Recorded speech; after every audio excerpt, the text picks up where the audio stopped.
In a small town, there was a school full of happy students who loved to learn. But there was one big problem.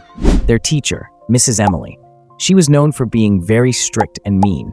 She often shouted at the students, made fun of them, and made them feel like they weren't good enough. Everyone was scared of her. One student, Emma, was especially tired of Mrs. Emily's behavior. Emma was smart and worked hard, but no matter what she did, Mrs. Emily always found something to criticize. One day, after being yelled at for no reason, Emma decided she had to do something. She didn't want to be rude or fight back. Instead, she wanted to find a clever way to make things better. Emma talked to her friends, Jake and Ben. They were also tired of Mrs. Emily's mean attitude. Together, they came up with a plan. "What if we show Mrs. Emily that her words hurt us?" Emma said, "but we'll do it in a kind way, so she understands." Jake added, "Maybe if we stand up for ourselves, she'll see that we're not scared of her anymore." Ben agreed. "Let's show her that kindness works better than fear." The next day, they put their plan into action. When Mrs. Emily walked into the classroom, she started shouting as usual. But this time, Emma stood up and said, "Mrs. Emily, we know you want us to do well, but when you shout at us, it makes us feel bad.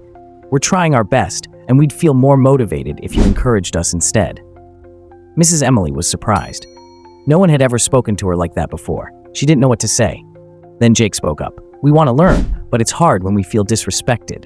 Ben added, "If you're kind to us, we'll work even harder." Mrs. Emily looked around the room. She saw the other students nodding in agreement. For the first time, she realized how her behavior was affecting them. That afternoon, Mrs. Emily did something she had never done before. She apologized. "I'm sorry," she said. "I didn't realize how much my words hurt you. I just wanted you to do your best, but I see now that I was going about it the wrong way." The students were shocked, but happy.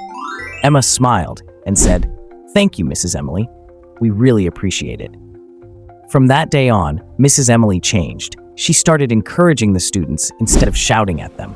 The classroom became a happier place, and the students felt more confident and motivated.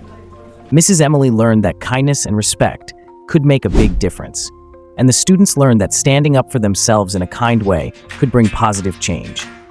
Everyone was happier, and the school became a better place to learn.